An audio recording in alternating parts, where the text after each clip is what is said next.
You're eating chicken at an outdoor cafe while a pigeon pecks at crumbs beside your shoe.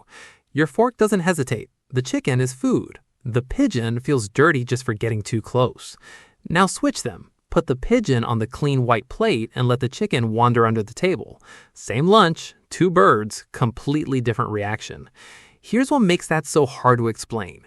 Humans have raised and eaten pigeons for thousands of years. Squab is still served today, and many modern city pigeons are descendant from domesticated birds. So how did an animal humans once deliberately raised for food come to feel almost contaminated sitting next to your fork? The bird changed far less than the human world around it did. Walk past a pigeon on the sidewalk and almost nobody thinks dinner. The answer comes before flavor, nutrition, or even a recipe enters the picture. Humans have used rock doves for a very long time. Zoo archaeological research reviewed by Lisa Yeomans includes evidence that Neanderthals harvested them and later humans managed and domesticated pigeons. Domestic breeds come from the rock dove, Columbia livia, and many city pigeons today are partly descended from birds humans once kept, released, or lost. So the pigeon outside the cafe belongs to the same long human-pigeon story. And pigeon never stopped being food everywhere. Squab is still served in cuisines where nobody needs convincing that it belongs on a plate. That gives us the first correction. Not food is a category, not an explanation. You probably don't remember learning it.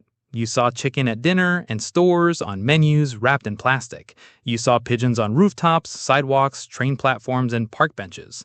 Nobody had to explain the rule. Repetition did. Eventually, the lesson stopped feeling learned and started feeling obvious. Now keep the pigeon exactly the same and change only where it stands. Building ledge, normal. Park bench, still normal. Cafe table, hands start moving towards the plates. Edge of the plate, suddenly disgusting. Nothing about the species changed. The pigeon crossed an invisible human boundary. Sociologist Colin Jerolmack studied how pigeons became urban problem animals. His work helps explain why an animal can feel completely ordinary where humans expect it, then suddenly intrusive when it enters spaces we think of as clean, orderly, and ours. And from the pigeon side, the situation gets even stranger. Rock doves naturally use cliffs and ledges. Cities give them balconies, bridge beams, cornices, and signs. We basically built an enormous artificial cliff. Pigeons got very good at using it, then we started treating that success like an intrusion. Context can change the category before it changes the animal. Now look at the chicken again. By the time it reaches you, an entire system has already classified it. Raised for food, inspected, processed, chilled, wrapped, priced, cooked, served. Everything around it says this belongs here. The pigeon arrives alive and uncontrolled, walking on pavement, pecking at scraps, associated with public surfaces and droppings. Everything around it says something else. So the same no can come from disgust, habit, and trust in the food system. Now, there's an objection here that deserves to be taken seriously. City pigeons can carry pathogens and parasites. An uncontrolled urban bird does not have the same handling history as inspected poultry or farm-raised squab. This is not an argument for catching a pigeon outside a train station and cooking it.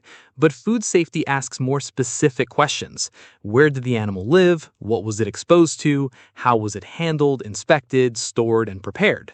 Those are conditions, and that distinction matters. They are not the same as proving that the species itself is biologically not food. Now, reverse the experiment. Take the chicken out of the package. Let it wander through a dirty parking lot, peck around trash, then walk onto your cafe table. It starts looking less like dinner pretty quickly. The chicken didn't change. The context did. That clean package almost acts like permission from other humans. Somebody raised this, handled this, sold this, and agrees that it belongs on the plate. Humans don't investigate every organism before every meal. We inherit a menu. The useful part is certainty. The cost is that certainty can become so automatic that we forget it's a category. Disgust is a reaction. Inedible is a property. Those are not the same thing. And pest is a relationship word. The same species can be food in one setting and a pest in another.